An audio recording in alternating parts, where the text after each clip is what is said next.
Mesdames et messieurs, bonsoir. Très heureux de vous retrouver pour ce nouveau numéro de Cette Info, le débat. Pendant longtemps, le mariage a été associé au devoir conjugal. Mais en France, le Parlement a décidé de maintenir cette notion en affirmant qu'aucune relation intime ne peut être imposée sans consentement.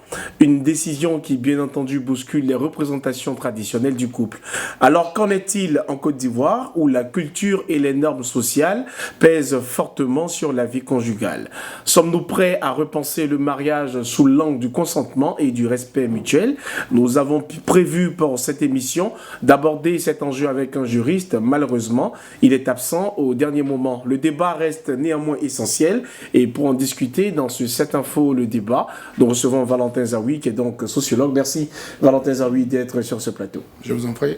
En face de vous, il y a Aïssatou Baldé, vous êtes coach matrimonial, mais également écrivaine. Merci d'avoir accepté notre invitation. Merci beaucoup à Cette Info. On va démarrer cette émission en posant cette première question à Valentin. D'un point de vue sociologique, qu'est-ce qu'il faut comprendre par la notion de devoir conjugal? Alors, merci pour la question, M. Kodjo. En fait, si nous considérons nos réalités, je l'ai dit, endogènes, par rapport à nos dévanciers, par rapport à nos ancêtres, par rapport à nos coutumes, le mariage est une affaire très sérieuse. C'est une institution sociale. Parce que le mariage permet d'engendrer la famille, qui est la cellule première de la société. C'est donc au sein de cette famille-là, constituée, officiellement, que les parents éduquent les enfants, les socialisent. Donc c'est une institution vraiment importante. Et par définition, on part du principe que quand des époux se mettent ensemble, partagent la vie, il y a des obligations qui vont avec. Parce que un enfant, il est éduqué, socialisé par ses parents, papa et maman. Mais après, quand il est majeur et quand il décide de se marier, c'est une autre étape de la socialisation. Parce qu'il s'agit d'assumer des responsabilités. Donc oui, quand dans nos coutumes, dans nos façons de faire les choses, dans nos perceptions, pour prendre un raccourci, le problème ne se pose pas. C'est pour ça justement qu'ils sont nombreux les conjoints qui ont du mal à comprendre la notion du viol conjugal. Voilà, dans nos sociétés. Mais voilà, à l'introduction, vous avez dit des choses, mais chez nous, c'est pas parce qu'on est marié qu'il faut, disposer du corps de l'autre à sa guise. Non, il y a quand même un respect qu'on doit à l'autre. Donc, c'est pas seulement propre aux Européens. D'accord. Dans notre conception de la vie à deux, on ne dispose pas du corps de l'autre comme un objet. Alors, justement, donc, il y a un minimum de respect. Est-ce que c'est la réponse que nous donnera Aïssatou Baldé, vous qui recevez généralement des couples? Est-ce que ils arrivent à comprendre véritablement ce que c'est que ce devoir conjugal? Je me dis merci pour la question. Je dirais qu'aujourd'hui, ce n'est pas tout le monde qui arrive à comprendre c'est quoi le devoir conjugal. Et vous savez, le défi qu'on a aujourd'hui, c'est surtout le poids de la société, surtout aussi la culture, mais aussi les religions. Par exemple, moi, je me basais sur l'islam parce que je suis musulmane. Et dans l'islam, on dit que dans un verset, la vache, d'accord, ou le verset 223, où on parle que la femme, c'est un champ pour l'homme. C'est-à-dire que les gens n'ont pas bien compris cela. Donc, pour eux, la femme, elle est disposée 24 heures sur 24. Et quand tu veux, elle doit s'ouvrir. Et pour vous, qu'est-ce que ça signifie concrètement, ce verset? Alors que ce verset-là, il signifie, quand vous savez, Dieu, il parle en métaphore. C'est-à-dire qu'il vous dit, il vous dit, la femme est votre champ, vous pouvez y aller quand vous voulez, mais au-delà, il vous dit après que n'oubliez pas qu'après, vous allez venir me revoir, me rendre compte. Et à côté de cela aussi, il explique que la femme, elle n'est pas tout le temps disponible. Parce qu'il y a les menstrues qui sont là. Il y a des périodes de fécondité. Il y a aussi l'accouchement qui est là. Donc, il y a des moments où elle ne sera pas disponible. Et quand il parle de la terre, moi je me dis que nous tous, on a vu la terre. On ne vient pas cultiver la terre quand on veut.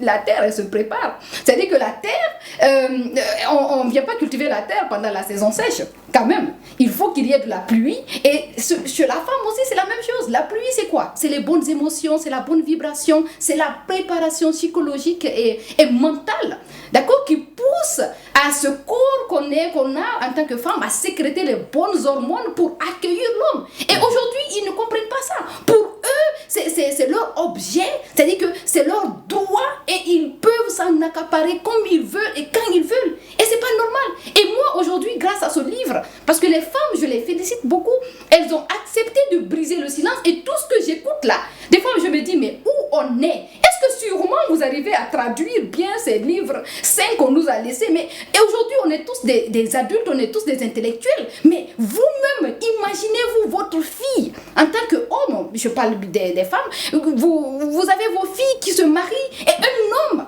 qui n'est pas préparé vient tomber sur elle comme ça tous les jours et vous savez que vous-même vous êtes parti avec leur mère et vous savez que c'est pas possible. Il y a des moments où la femme elle n'est pas préparée à recevoir un homme et c'est son droit. Et c'est pour ça moi je me dis que cette loi là, franchement elle vient pour aider le couple. Je prends pas position parce que je lutte contre les VBG, les violences faites aux hommes et puis aux femmes, mais quand même, cette loi-là va aider les gens à encourager le consentement mutuel. Parce que vous savez que le mariage, c'est quelque chose de spirituel et il faut vraiment y aller avec beaucoup de maturité. Parce qu'il y a un fruit qui vient là. Le fruit là, c'est ce don, c'est l'enfant, c'est la jouissance. Mais tout ça, quand ça vient d'une certaine manière, ça fait que ça engendre après, dans le futur. Nous, on est là, on est tous des Africains. On voit nos parents nous dire tout le temps qu'il faut qu'on puisse respecter nos maris, parce qu'il y a des choses qui nous suivent après. Il y a comme on peut le dire, j'aime pas trop ce mot-là, mais on dit il y a des malédictions qui suivent des fois. Mais quand on regarde les malédictions, ça vient d'où? Ça vient de tristesse, ça vient des non-consentiments, des choses qu'on n'arrive pas à partager. Et moi, je me dis que l'amour nous a été envoyé, ça fait partie des merveilles de Dieu. Est-ce que vous voyez? Donc, ça veut dire qu'aujourd'hui, si on arrive réellement à protéger le consentement mutuel, d'accord, dans les ménages, vous allez voir que les choses vont se passer très bien. Allez-y, ils vont se passer très bien. Valentin Zawi, abolition du devoir conjugal en France, pour vous, que traduit cette décision française sur l'évolution des mentalités? Ben, écoutez, c'est la preuve par mille que chaque peuple, chaque pays a ses priorités. Ils ont leur histoire. C'est plus délicat d'aborder ce sujet sans porter de jugement de valeur. Mais bon, écoutez, la vie en France n'est pas la vie en Côte d'Ivoire. C'est quand même dans ce pays qu'on a vu le président en exercice assis devant des enfants de 5-6 ans leur expliquer qu'ils sont des filles ou garçons, mais ils peuvent changer de sexe. Je veux dire, on n'a pas les mêmes réalités. Il faut pas se leurrer. Ça, c'est important à soulever. Maintenant, après, il faut quand même contextualiser cette proposition de loi. Si j'ai bien compris, bon, c'est dommage qu'on n'ait pas de juriste, je ne vais pas me transformer en juriste, mais quand même, pour la bonne compréhension du débat, c'est une citoyenne française qui est condamnée dans son pays parce qu'elle n'a pas honoré le devoir conjugal. Et donc, voilà, qui fait appel finalement, qui s'adresse à la Cour européenne des droits de l'homme. Et la Cour européenne des droits de l'homme condamne la France pour dire que non, elle n'a pas, parce qu'elle a divorcé pour ça, qu'il n'y a pas de raison. Donc, c'est à l'issue de cette décision de la Cour européenne des droits de l'homme que des députés français, on l'a vu au Palais Bourbon. Alors finalement, nous, on est en Côte d'Ivoire, on est donc en Afrique. Est-ce que vous pensez que cette décision-là pourrait influencer les citoyens africains? Influencer, je ne sais pas, dans une certaine mesure, parce que bon, le monde est un village planétaire, comme on dit. Hein. Donc, ce qui se passe en France, bien entendu, quand on entend aussi. Mais il y a ce qui se fait en France, comme j'ai dit, et il y a ce qui se fait chez nous. Je pense qu'il faut quand même qu'on fasse la part des choses. D'accord. Et je voulais quand même rassurer Mme Baldé. Ce n'est pas tous les hommes qui considèrent leur femme comme un objet sexuel. Hein. Je pense que oui, il y a quand même des gens qui ont aussi de l'éducation. En fait, quand on dit dans nos lois, et pour le coup, le corpus juridique chez nous, c'est un peu copier-coller de la France. Quand on dit que des conjoints se doivent donc la communauté de vie, sans pour autant préciser clairement que c'est une obligation en termes de devoir conjugal pour la vie et l'intimité, j'ai failli dire ça va de soi. En fait, parce que finalement, c'est quoi ? On est citoyen, on est célibataire, donc on a le droit peut-être de vivre sa vie comme on veut, mais dès l'instant où on décide de contracter mariage, c'est un engagement qu'on prend. Okay. Voilà, devant les hommes, et puis bon, parfois devant Dieu pour ceux qui vont à la mosquée ou à l'église. Donc, cet engagement qu'on prend, bon, après, quand on a fini de dire ça, il y a aussi toutes les immaturités que les conjoints ont, qui font qu'après, on a pris l'engagement officiellement et puis après on fait des choses derrière. Mais quand on prend l'engagement de dire, je veux cette femme, je veux cet homme-là pour faire vie, ça veut dire que c'est avec elle, cette personne, que exclusivement j'ai une intimité. Après, oui, c'est pas, ça vaut pour les hommes, ça vaut pour les femmes. C'est pas tous les jours qu'on est disposé à cela. Dès l'instant où on décide de vivre ensemble, il y a un minimum de considération qu'on se doit. Voilà, donc sur cette base-là, la logique voudrait que quand une partie n'est pas disposée à cela, l'autre partie puisse l'entendre. C'est pas toujours le cas. Hein, dans certains couples, je pense que c'est... Voilà, et cela m'emmène à poser une question, c'est celle de savoir si le refus du sexe est finalement vu comme une faute dans nos sociétés. Mais parce que la loi en vigueur chez nous considère ça comme une faute et même un motif de divorce. D'accord. Dès l'instant où vous refusez, enfin la loi de, je crois, du 26 juin 2019 chez nous, dit clairement, c'est parce que c'est déjà, dès l'instant où on estime que le devoir conjugal est vu comme une obligation, dès l'instant où vous ne la remplissez pas, enfin, vous ne le remplissez pas, pardon, ce devoir-là, oui, l'autre conjoint peut aller devant le juge et c'est considéré comme un motif de divorce. Donc, ce qui se passe aujourd'hui en France, c'est de dire, non, ce n'est plus un motif de divorce. Je peux être en couple, je ne suis pas d'accord, je n'ai pas envie, je ne le fais pas. Maintenant, le revers de la médaille, c'est, parce que c'est quand même une porte ouverte, hein, il faut être très lucide. Vous avez des conjoints qui sont là et à un moment qui décident n'est jamais. Finalement, on se met en couple pourquoi ? Parce que sur la durée, pendant 6 mois, pendant 1 an, pendant 3 ans, pendant 5 ans, si un des conjoints, une des conjoints décide de ne pas assumer ce devoir-là, qu'en est-il du couple, de la vie? Alors, j'ai bien envie de poser la question à Aïssatou Baldé. C'est quoi le conseil que vous donnerez à une femme qui rejette carrément les offres ou les propositions de son mari en termes de rapport sexuel? Alors moi déjà je vais lui poser la question pourquoi tu refuses ton mari, parce que vous êtes mariés pour ça d'abord. Parce que là moi merci de le dire madame. Oui, on se marie pour ça, parce que sinon nous tous on est célibataires dehors, il y a plusieurs personnes qui pratiquent la chasteté. Donc si tu décides de te marier, ça dit que le mariage c'est l'union de 2 âmes, d'accord, qui se mettent ensemble pour vivre l'amour, pour avoir des relations sexuelles et puis des rapports sexuels et puis engendrer une future génération et tout. Donc, si tu rentres dans le mariage, il y a quelque chose que tu ne veux pas, c'est qu'il y a quelque chose qui ne va pas. Donc, moi, je te pose la question d'abord. Qu'est-ce qui ne va pas? Et là, la personne va me dire ce qui ne va pas. Et je lui dis, mais bon, écoute, parce que quand il y a eu mariage, il y a eu consentement mutuel. Sinon, il n'y aurait pas eu de mariage. Donc, si vous avez eu le consentement mutuel, là, c'est qu'il y a eu quelque chose qui ne va pas. Donc, je trouvais d'abord le pourquoi. Mais la plupart du temps, c'est que il y a tellement de raisons. Moi, aujourd'hui, quand j'écoute les femmes et puis les hommes, des fois, tu es là, tu te dis, mais pourquoi vous n'avez pas pu vous poser toutes ces questions-là avant de rentrer? Parce qu'il y en a qui te disent que non, il n'a pas la bonne manière d'approche, il n'a pas la communication qu'il faut, il n'est pas romantique pour les femmes. Les hommes aussi disent que, ben bon, elle est toujours avec son même pagne là, même parfum là, elle ne porte pas les trucs. Donc, ça fait que je n'arrive pas à me réveiller. Donc, là, il faut poser la question et puis savoir qu'est-ce qui ne va pas. Parce que s'il n'y a pas de relation sexuelle, c'est qu'il y a un problème.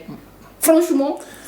Et s'il n'y a pas de relation sexuelle, il y a problème. Oui. Cette abolition du devoir conjugal en France fait réagir les internautes en Côte d'Ivoire parce que après publication de ce débat-là sur nos réseaux sociaux, il y a bon nombre d'internautes qui réagissent, au nombre desquels il y a Sinali Kamagaté qui dit que le nombre de divorces pourrait exploser. Est-ce que c'est quelque chose que vous confirmez? Ah oui, écoutez, il ne faut pas sortir de l'université de Cocody pour comprendre que oui, ça va poser problème. Madame Baldé fait bien de le rappeler. Par définition, on parle de mariage parce qu'il y a eu consentement au préalable. C'est ça. Autrement, c'est un mariage forcé ou c'est un rapt, enfin, ça a d'autres noms. Mais dès l'instant où, j'allais dire de façon responsable et en toute liberté, on décide de faire chemin avec une autre personne, ça implique la responsabilité. Mais voilà, et comme je l'ai dit, parce que se mettre en couple officiellement et continuer à avoir une vie sexuelle débridée, il y a un problème. Donc c'est l'engagement qu'on prend. J'ai failli dire c'est implicite. Donc si oui, finalement des gens qui ont consenti à vivre ensemble, après, il peut y avoir des raisons, hein, je veux dire chemin faisant, mais ça n'a pas de sens de mon point de vue d'être dans le mariage, pour le coup, et de ne pas avoir de communion de vie. En tout cas, c'est ce que partagent bon nombre d'internautes. Il y a Edgar Lobé, par exemple, qui dit, même dans votre rêve, vous dire qu'il ne peut pas s'imaginer dans ces conditions-là. Il y a un autre, Jérôme Adjei, qui dit que la France n'est pas la Côte d'Ivoire. Et Gisèle Kwasi qui dit, s'ils ont essayé ici, mes tontons n'iront plus à la mairie. Alors, donc, pour parler du fait que ça ne sera pas très bien accueilli dans les couples en Côte d'Ivoire. Alors, est-ce qu'il y a un rôle que joue la culture dans cette question, Aïssatou? Oui, il y a un rôle que joue la culture. C'est pour ça que j'ai commencé tout de suite à parler de l'islam, parce que nous, notre culture est plus basée sur l'islam et tout. Et aujourd'hui, je pense qu'il y a eu beaucoup de modifications, il y a quelque chose qui ne concorde pas, en fait. On en a parlé la dernière fois lors de notre dernière émission, où on disait qu'aujourd'hui, on doit revoir certaines choses dans nos cultures. Le monde a évolué, les choses ont changé, donc il faut revoir certaines valeurs. Il faut ajouter et il faut supprimer certaines choses. En vrai, est-ce que les traditions africaines refusent ou accordent du droit au refus? Au refus des rapports sexuels. Les traditions africaines. Bien sûr, parce que nous, chez nous, par exemple, chez nous les peuples, la plupart du temps, quand la femme, elle vient vers son homme pour dire que j'ai envie de toi, je veux faire l'amour avec toi, on te dit que tu es devenue bandite. Et si c'est ton homme qui vient vers toi, là, il faut que tu sois disponible 100%, tu dois être là. Donc, pour nous, des fois, ils te disent que non, il y a une période, il y a certaines cultures aussi, même chez nous, bon, je ne sais pas ici en Côte d'Ivoire, qui te disent que la femme, il ne faut pas la toucher à un certain moment, et il ne faut pas la toucher à un certain jour, alors que oui, la femme, là aussi, des fois, elle en a besoin, il faut qu'elle réclame. Et donc, on te dit, non, c'est pas normal. De notre côté, la société te dit, non, bon, écoute, si tu fais trop l'amour à ton mari, tu vas vieillir. Bon, en fait, il y a des croyances limitantes, des fois, que tu entends, tu te dis, mais attends, vous avez enlevé ça? Non, c'est notre grand-mère, c'est notre mère qui nous a dit. Mais non, faire l'amour fait partie des choses qui nous maintiennent en vie. Surtout si c'est bien géré, ça nous produit des hormones qui nous aident à être heureux, réduire le stress et plein de choses. Et à côté de ça, pour ceux qui sont beaucoup religieux, Dieu nous dit, que ce soit en islam, que ce soit dans le christianisme, il dit quand vous faites l'amour avec vos femmes, je vous bénis. Ça veut dire quoi? Ça veut dire que vous devez continuer à le faire et vous devez, parce que c'est ce qui permet de régénérer ce monde-là. Donc, franchement, on a beaucoup de choses à revoir. Elle parlait tout à l'heure de religion et moi j'ai envie de savoir si vous pensez que la religion pourrait instrumentaliser, pourrait être instrumentalisée pour justifier le refus du devoir conjugal. Alors après, c'est vrai qu'il faut faire la différence entre les coutumes et la religion, parce que c'est deux choses différentes. Parfois, peut-être, peut se retrouver, mais ce n'est pas la même chose. Ce qu'il faut comprendre, dans la tradition africaine, comme je l'ai dit, nos valeurs sont telles que, d'abord, le mariage, ce n'est pas l'affaire de deux individus. C'est l'affaire de deux familles, voire deux clans. Parce que, comme j'ai dit, c'est une institution sociale très importante. S'il n'y a pas de mariage, s'il n'y a pas de couple, j'allais dire règlement constitué, on part du principe que la société va en pâtir. Donc un enfant, il doit naître dans un couple règlement constitué. Voilà, parce qu'un enfant qui vit, idéalement, il faut qu'il ait l'autorité paternelle et maternelle. C'est comme ça que c'est structure. Donc il y a un certain nombre de préalables qu'il faut prendre en compte. Après, bon, Madame Baldé, c'est vrai que dans nos coutumes, quand on passe à nos mamans, à nos grands-mères, c'était pas non plus dans dans l'habitude d'une femme d'aller dire à son homme j'ai envie de. C'est pas jamais sans très pudique, hein. Voilà, il faut. Bon, aujourd'hui ça a un peu changé, mais donc ça aussi. Elle dit qu'on les qualifie de bandits. Mais bien sûr, alors c'est normal. Mais après, ça dépend de là où on est. Je dis, en zone rurale, en zone urbaine, on parle pas de la même chose. Hein. Bon, voilà, parce qu'il y a aussi l'école qui est passée par là, donc ça permet de niveler ou de changer des comportements. Mais pour répondre à votre question, je pense que ce qui est important, et c'est pour ça qu'en Côte d'Ivoire, nos compatriotes peuvent avoir un commentaire assez reçu le sujet. Quand on décide de se marier, ça suppose que c'est avec l'autre personne avec qui on se met en couple qu'on doit avoir l'intimité. Bon, c'est juste du bon sens. Maintenant, qu'en France, pour des raisons qui leur sont propres, parce que je n'ai pas connaissance de ce qu'il y ait eu le taux de viol conjugal qui soit monté, enfin, je n'ai pas cette information-là, mais comme j'ai pu comprendre, ça découle de cette décision de la Cour européenne des droits de l'homme, qui a motivé des députés à proposer cette loi qui a été votée. Ce sont leurs réalités, ce sont leurs priorités, nous avons les nôtres. Voilà. On pourra en parler tout à l'heure, mais je pense que... Alors après, c'est vrai que quelqu'un me dira, mais bon, il y a quand même des lois chez nous qu'on a juste copiées de là-bas pour ici, mais par définition, une loi, elle n'est pas lunaire, elle n'est pas hors sol, elle est en cohérence avec les réalités du pays dont on parle. Alors, elle est en droite ligne avec les réalités du pays, mais on pourrait se poser la question de savoir si cette réforme-là viendrait à menacer l'institution du mariage sous nos tropiques. Oui, moi je dirais oui. Je vous dirais oui, mais au fait, aujourd'hui, la stabilité du mariage est beaucoup en jeu. Parce que vous savez, le mariage, il est sacré, il est profond. C'est-à-dire que quand vous décidez de rentrer dans le mariage, c'est que vous êtes devenu responsable. Parce qu'un enfant ne peut pas se marier. Et pourquoi un enfant ne se marie pas? Parce qu'il n'est pas responsable. En principe. Hein, oui. Et aussi, il ne connaît pas les enjeux. Parce que le mariage, il y a beaucoup d'enjeux qui sont dedans. Il y a beaucoup de règles, il y a beaucoup aussi de choses à savoir avant. Parce que moi, je dis aujourd'hui, on ne va pas à l'école pour apprendre à gérer un ménage. On l'apprend, on nous transmet ça de père à fils, de mère à fille. Mais aujourd'hui, on a ce devoir d'accompagner nos filles au mariage. On a ce devoir d'accompagner nos hommes au mariage. Parce que si on continue, oui, il faut prendre l'expérience sur moi, je suis ton père, ou bien moi, je suis ta mère. Ça fait que, est-ce que vous êtes sûrs, les parents, que eux, ils ont réussi leur mariage? Mais il y a des choses qu'il faut changer, il y a des choses qu'il faut améliorer. Et donc, moi, je dirais que, franchement, ça va toucher. Si ça vient chez nous ici, d'un côté, moi, je suis très... Je suis très perplexe par rapport à cette loi-là parce qu'elle définit des choses qui ne vont pas en adéquation avec nos valeurs, avec nos cultures, avec nos religions. Il y a quelque chose qu'il faut, même si elle doit venir ici, on va la c'est comme Valentin Zawi le disait, à chaque pays ses réalités. Oui, mais ça. Revenons en Côte d'Ivoire. Vous qui recevez généralement des couples, est-ce que vous avez un exemple palpable d'un couple ou d'une personne entre les deux qui vous a raconté un fait cohérent? Exactement. Et ça fait même pas 2 semaines, j'ai reçu une dame qui a lu mon livre et qui a brisé le silence. Elle m'a dit qu'elle a été victime de viol dans son propre ménage. Et ça, elle savait pas à qui en parler. C'est quand elle a lu le livre qu'elle a osé me dire, coach, je prends, elle a payé l'écoute, elle dit, je paye l'écoute, mais au lieu de 1 heure, moi je veux prendre 2 heures, parce que je veux te parler. Donc elle est venue me voir, elle m'a raconté ce qu'elle a vécu dans son mariage. Aujourd'hui elle est divorcée, elle a un traumatisme qui est là, elle ne veut plus parler même de mariage à cause de ça. Parce que elle, voilà ce qu'elle a vécu.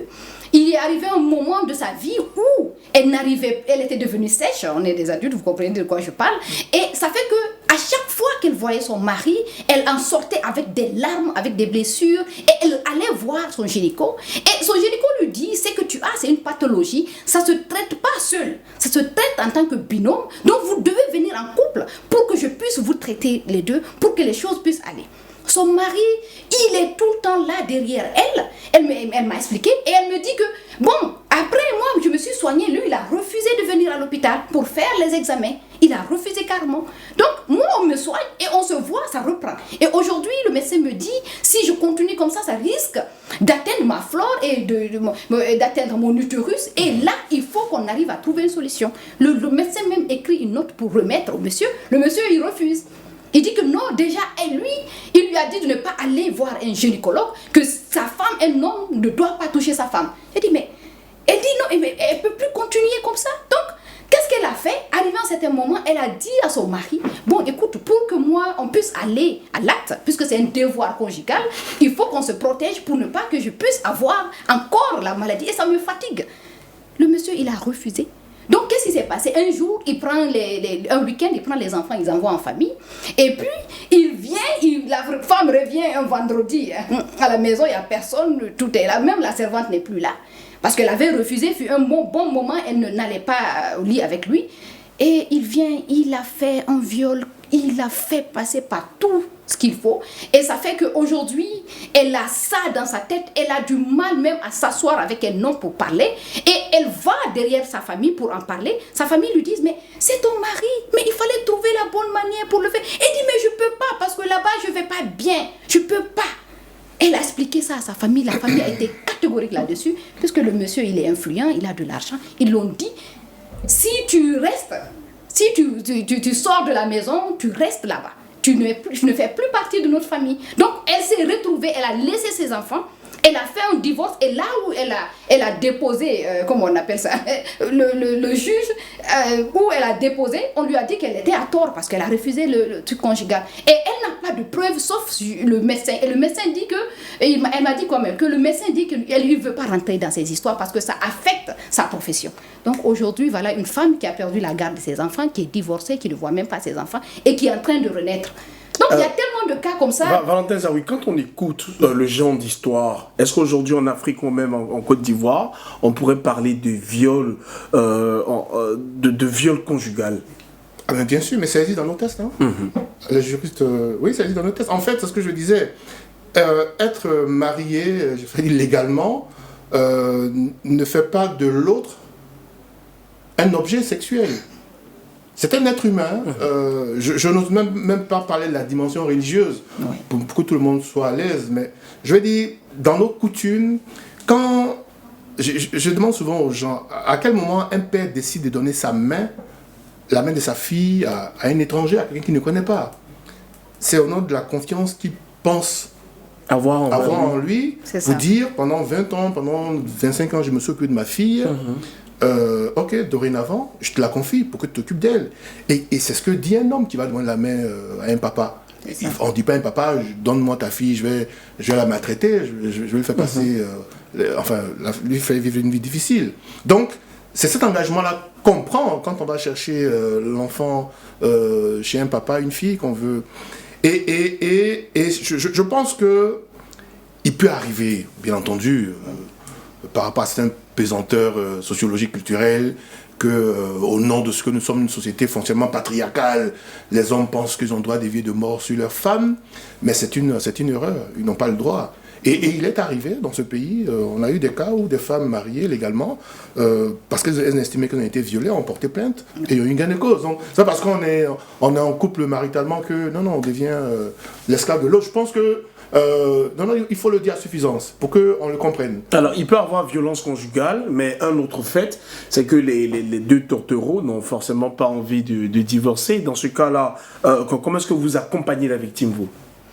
Alors, quand ils ne veulent pas divorcer, on essaye déjà de faire une conciliation. Et moi, dans la plupart du temps, je m'intéresse toujours à la personne qui vient vers moi, parce que moi, je me dis que c'est cette personne-là qui a besoin d'abord d'aide. C'est elle, la survivante, il faut qu'on l'aide. Et donc, elle, je cherche à savoir comment est-ce qu'elle a pu tomber dans ce mariage. Comment est-ce qu'elle a fait jusqu'à ce homme? Parce que ce n'est pas tous les hommes, comme le dit le monsieur, c'est pas tous les hommes qui sont comme ça. Il y a des hommes qui sont très doux, qui sont bien, qui sont tellement bienveillants avec leurs femmes. Mais des fois même, tu as l'impression que c'est la femme qui commande. Et c'est ça même, on n'aime pas en Afrique. Quand tu vois un homme comme ça, il a bassé son mari, elle a bassé son mari, elle a fait... alors que c'est ce qui est normal. Mais ces hommes-là, eux, ils ont compris, ils savent où se trouve leur paix. Donc, tu vois, donc moi, je cherche à savoir c'est quoi le problème de la femme. Parce que la plupart du temps, quand on attire ces hommes-là, c'est que c'est nous-mêmes qui les attirons. C'est qu'il y a quelque chose qui ne va pas. Hein, c'est un manque de confiance en soi. On cherche des fois la protection paternelle. Il y a des femmes qui ont vécu déjà le viol dans leur enfance et puis elles se marient et leurs hommes aussi leur font la même chose. Parce que c'est ça, elles dégagent. Et moi, je les aide déjà à retrouver leur confiance en elles, à soigner ces blessures-là, à couper le pont avec le passé et puis être là en tant que femme. Et ensuite savoir, je les fais comprendre que c'est à elles que je choisis. Moi, je ne choisirai jamais pour elles. Mais je les accompagne pour qu'elles-mêmes, elles puissent prendre la bonne décision pour elles. Parce que tout se trouve en elles. C'est elle qui sait pourquoi elle m'a appelée, c'est elle qui sait pourquoi elle veut me parler. Donc je lui dis, c'est à toi de décider. Moi, je t'aide et je te montre qu'est-ce qu'il ne va pas? Comment est-ce que toi-même tu l'as attiré? Comment est-ce que tu fais pour que cet homme-là se comporte comme ça avec toi? Parce qu'il y a d'autres femmes qui ont des hommes qui prennent soin d'elles. Donc, ça veut dire que ça existe. Et que toi aussi, tu peux l'avoir. Mais il faut t'aligner sur cette fréquence. Il faut avoir ces manières-là pour que toi-même, tu puisses attirer les mêmes hommes. Donc, mais c'est pas à nous les coachs de prendre la décision pour elles. C'est à elles de dire, elles veulent partir, elles veulent rester. Si tu dis tu veux rester, comment? Il y a des choses. Si toi-même tu regardes, on t'explique, on te pose les questions, toi-même tu vas dire, mais attends, toi-même tu peux rester dans ça. Tu veux pas? Comme on dit, bon, Ivoirien là. Donc, Dans les discussions... Quand le goumen arrive à un certain moment là, toi-même là, tu vas prendre tes chaussures. Dans les discussions de quartier, on peut entendre certains hommes estimer que les femmes abusent souvent du refus. À cela, qu'est-ce que vous dites? Ben oui, non mais écoutez, là on parle de façon générale, mais bien entendu, chaque couple a ses réalités. Oui, ça peut arriver que... Mais le sexe est une arme. Hein. Voilà, je dis, on peut mener quelqu'un à la baguette juste parce que, par rapport à cela, alors, je suis heureux de ce que Mme Baldé a dit, parce qu'un coach ne décide pas la place de la personne.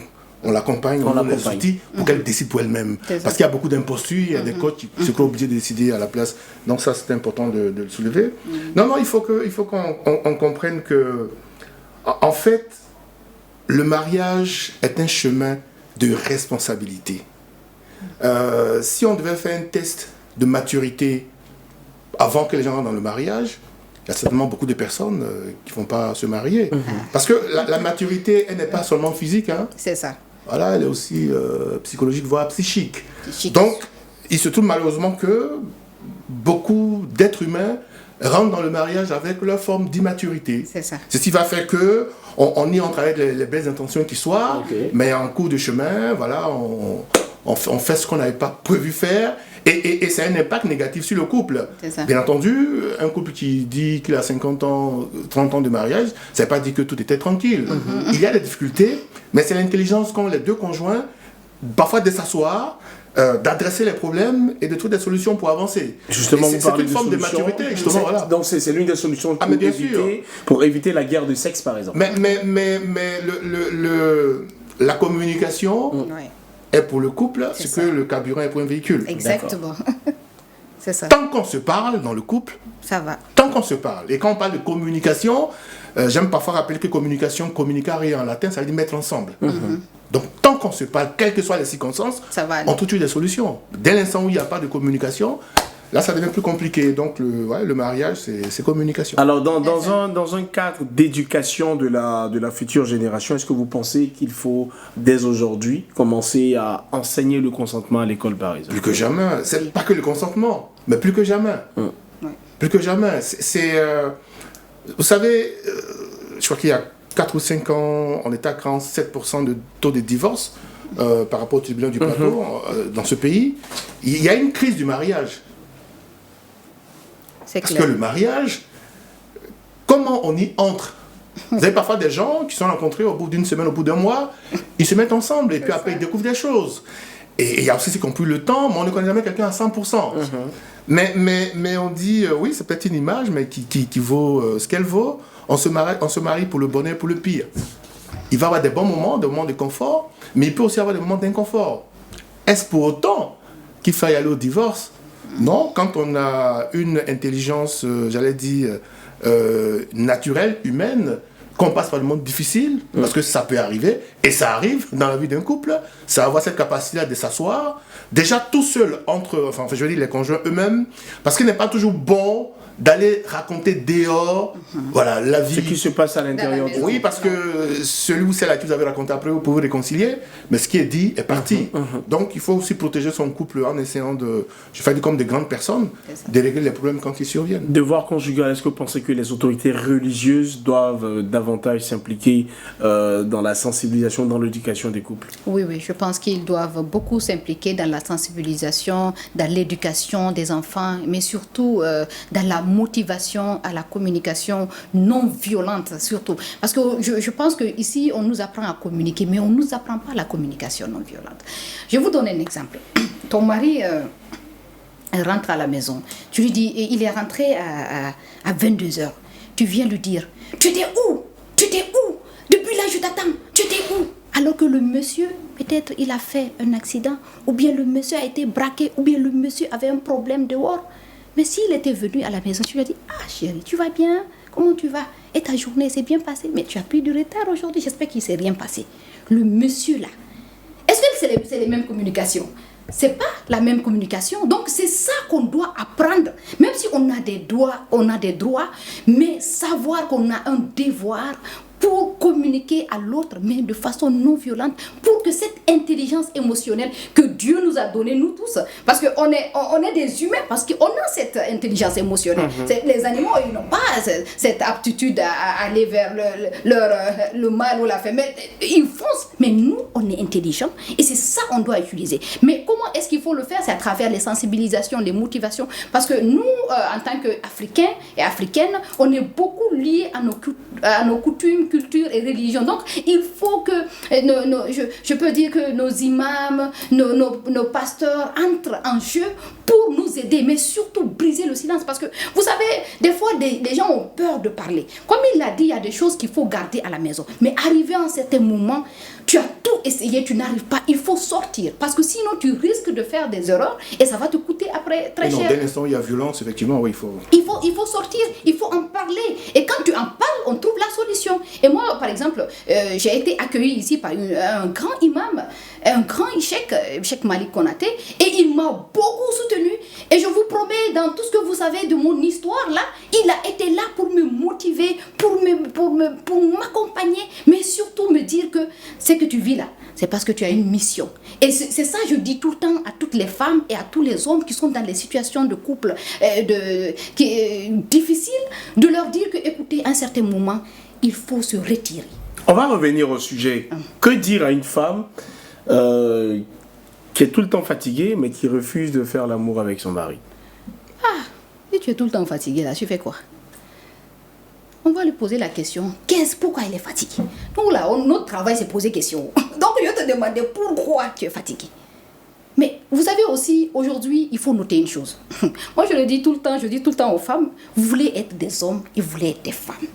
Les deux là ne vont pas ensemble. Ça veut dire quoi? Ça veut dire qu'aujourd'hui, les femmes, elles veulent coûte que coûte faire tout ce que les hommes font. Et à côté, elles ont une autre obligation d'être mère, d'être à la maison, de faire tout. Alors ici en Afrique, tu vas remplir tes conditions.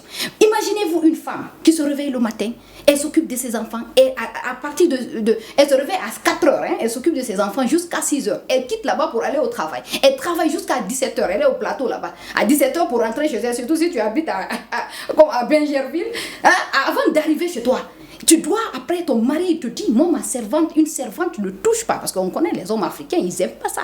Moi, une servante ne touche pas à ma nourriture, c'est toi qui prépares. Tu vas te mettre encore à préparer. Et quand tu finis tout ça, tu vas lui donner à manger. Toi-même, tu dois prendre soin de toi, tu vas faire tes prières, tu dois t'occuper de tes enfants. Mais tu vas rentrer au lit pour donner à ton mari quoi. Donc à un certain niveau, franchement, il faut savoir déléguer certains. Je demande surtout au papa, parce que dans cette histoire de renaissance, on écoute beaucoup de choses. Il y a des hommes qui disent que non, on touche pas, une servante ne touche pas ma nourriture, il faut faire. Mais tu veux qu'elle travaille, tu veux qu'elle prépare, tu veux qu'elle s'occupe de ses enfants, tu veux qu'elle s'occupe de toi. Mais à la fin de la journée, au lit là, elle peut rien faire. C'est-à-dire qu'elle arrive là-bas, elle est fatiguée. Donc moi je dis aux femmes des fois, écoutez, il y a des choses que vous devez faire, mais n'oubliez jamais que vous êtes des femmes. Arrivé à un certain niveau de votre vie, il faut prendre la responsabilité d'être la femme, parce qu'on en a besoin. Ça, c'est un. Deuxièmement, il faut dire aux hommes, vous voulez qu'on soit des femmes émancipées, vous voulez qu'on soit des femmes leaders et tout, il y a un sacrifice à faire à côté. Donc, vous aussi, vous devez nous accompagner.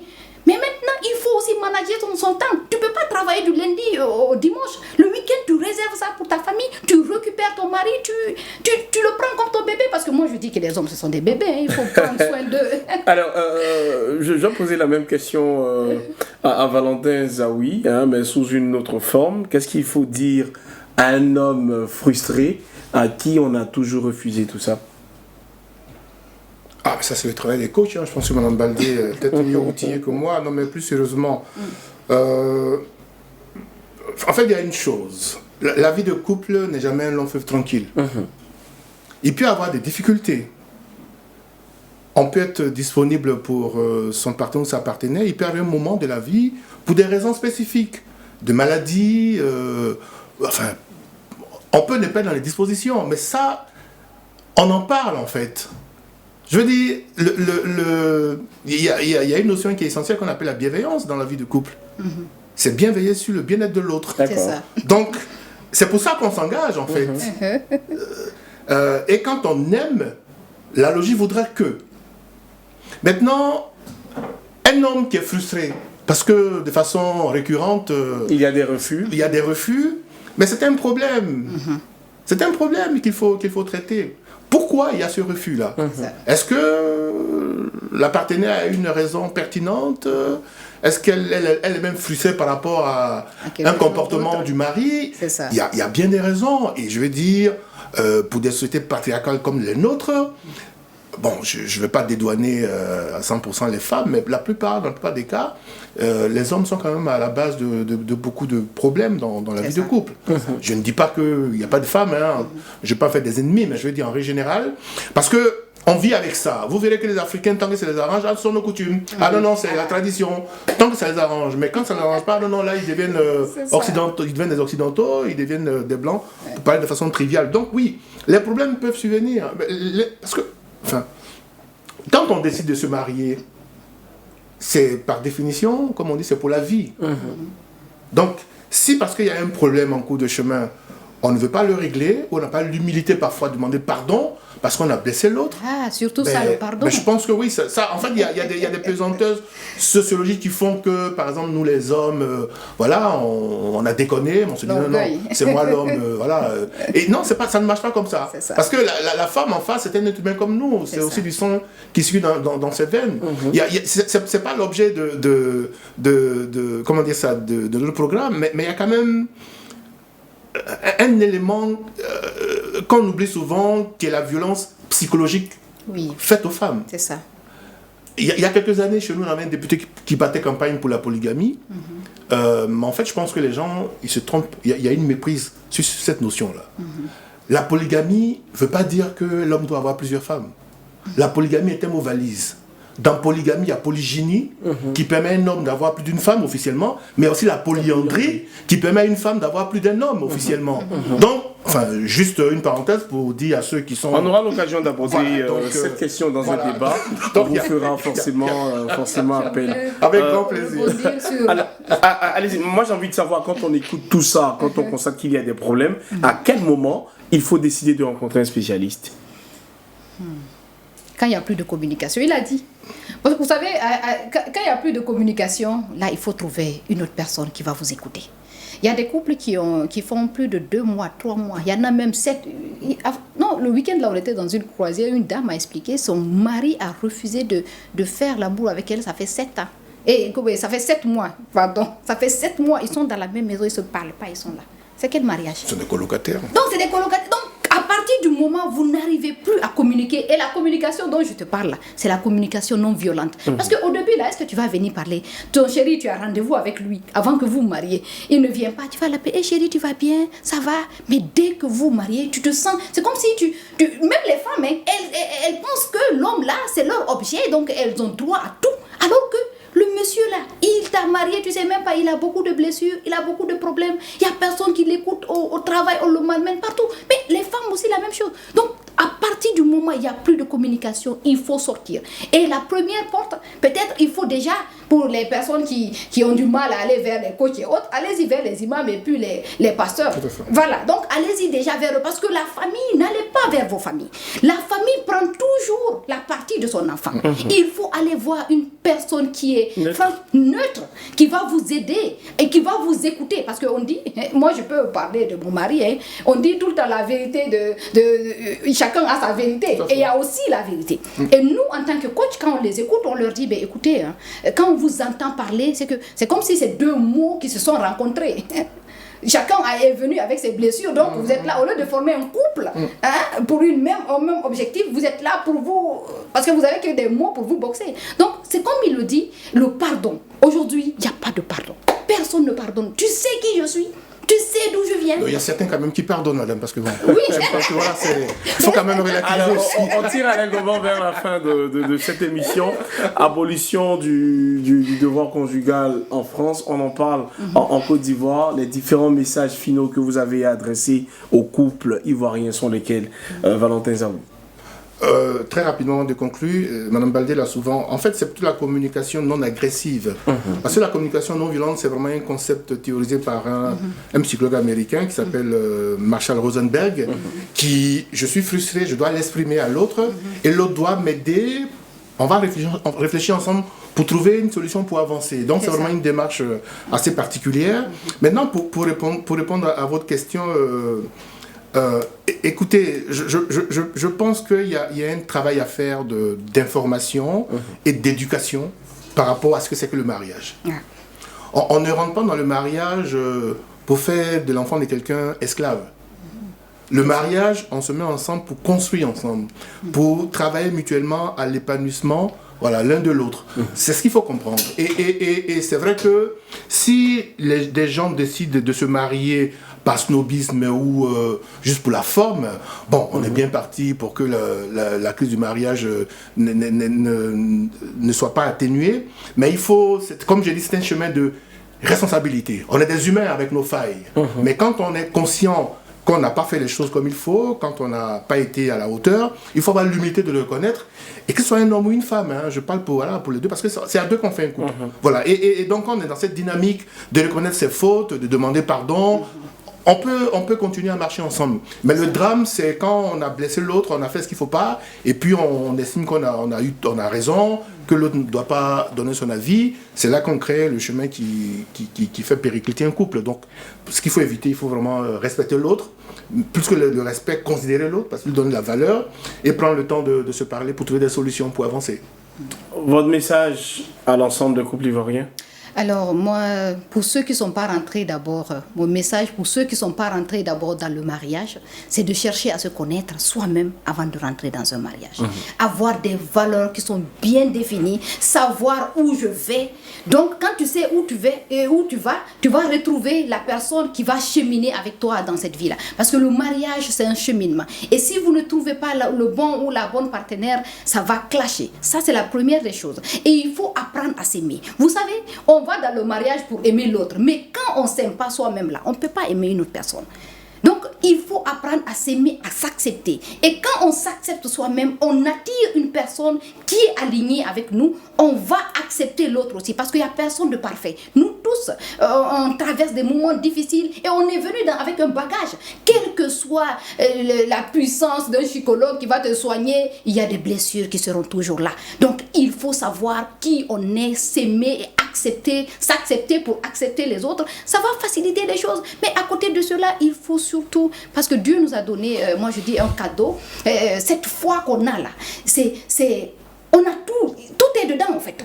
On a ce pouvoir qui est là. Quand on arrive à voir, on est aligné, on a la foi en Dieu, on a la foi aux autres. On sait qu'on peut organiser sa vie, on peut attirer ce qu'on veut. Et quand certaines choses ne marchent pas, qu'on revient vers nous pour se poser la question. Moi je pense que dans les couples, à chaque fois que ça ne va pas, au lieu de dire que c'est toi le problème, tu reviens vers toi pour dire si j'ai fait ça, s'il m'a fait, c'est que j'ai fait quelque chose. Tu réfléchis. Je parle aussi parce qu'il y a aussi beaucoup de manipulateurs et puis aussi de manipulatrices qui sont là, qui utilisent même le truc de sexe là et tout pour fatiguer leur mari et autres. Mais ça, quand un homme par exemple est victime de cela, il faut toi-même là revoir. Si tu n'as aucun problème, tu sais que tu te sens pas comment je veux le dire, tu sais que tu n'as rien fait de mal. Là, il faut aller vers les autres pour qu'on t'aide. Parce que je vous promets qu'à côté, il y a beaucoup de manipulateurs, mais il y a beaucoup de femmes aussi qui savent manipuler ces hommes pour les détruire à petit feu. Et moi, je dis, quand un homme ne va pas bien, tout ce qu'il va produire va suivre. C'est pour ça qu'on dit, chez nous, les Peuls, quand tu malmènes ton mari, sache que ton enfant, il aura une partie de ça. Et je vous promets que ça se fait dans la vie. Et nous tous, on voit, mais bon, des fois, on ne considère pas. Donc, il faut qu'on arrive à avoir cette bienveillance, d'aimer les autres comme on s'aime, mais surtout de pardonner. Il y a des choses qu'il faut pardonner. Il y a des choses qu'on ne maîtrise pas. Il y a des choses qu'on ne maîtrise pas. Quelle que soit notre puissance, il y a des événements qui nous arrivent dans notre vie. On n'est pas violent. Mais des fois, on n'arrive plus à contrôler. Nous-mêmes, on se demande, mais qu'est-ce qui s'est passé? Il faut des fois laisser le temps faire certaines choses. Mais toujours protéger son conjoint, protéger sa conjointe, parce qu'on s'est marié pour se protéger quand même, sinon tout le monde allait rester dehors. On est là, c'est une union de consentement mutuel. Et savoir que, franchement, les enfants là, ils ont besoin de stabilité. Et quand un homme ne va pas bien au lit, franchement, même quand il sort dehors, là, on le sent. Franchement. Alors, ça, je ne sais pas, mais bon, 30 secondes pour terminer. La régie me fait comprendre qu'on a encore quelques 2 minutes 30. Abolition du devoir conjugal en France, illusion, utopie en Côte d'Ivoire, en Afrique. Non, mais moi, la vérité, je ne souhaite pas ça chez nous. Hein. Non, c'est pas comme je dis, les réalités françaises ne sont pas les nôtres. Parce que dans ce pays-là, il y a bien longtemps, on peut en parler, que la famille est malmenée. C'est eux aujourd'hui qui sont pris de ce que ils sont une population vieillissante, donc ils vont chercher ailleurs des bras valides pour travailler chez eux. On peut pas vouloir une chose son contraire. D'accord. Nous avons nos réalités. Le mariage est un chemin de responsabilité. C'est pas parce que je me marie que le corps de l'autre est un jouet, est un objet. Il faut avoir du respect pour l'autre. Et c'est comme ça que le mariage se passe bien. On sait pas. En tout cas, un des internautes affirme également que ce sujet ne devrait absolument pas faire un objet de débat pour les pays africains, surtout sahéliens. Parce que pour cet internaute-là, si le devoir conjugal doit être aboli, alors le devoir de fidélité également doit être aboli. Et il a raison, c'est ce que vous êtes en train de dire, Madame Baldé. Tout à fait cohérent, et tout à fait, effectivement. Merci. Oui. Merci d'avoir répondu à toutes nos questions. Valentin Zawi, vous êtes sociologue, merci d'avoir été sur ce plateau. Aïssatou Baldé, vous êtes écrivaine. En 30 secondes, très rapidement, parlez-nous de votre œuvre. Alors, je suis écrivaine, j'ai écrit La Renaissance d'une reine, mais ce n'est pas la renaissance d'une femme seulement, hein. C'est la renaissance de l'humanité.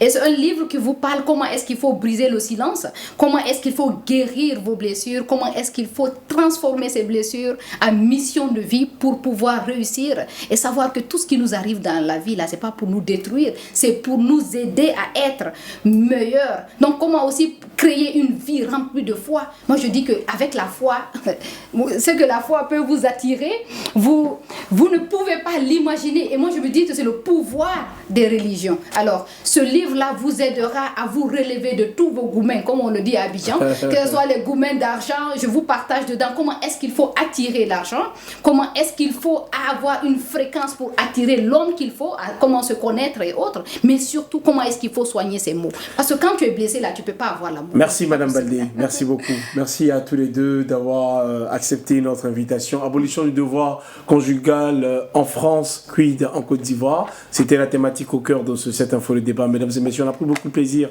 à vous présenter cette émission. Merci de nous avoir suivis. À bientôt. Merci.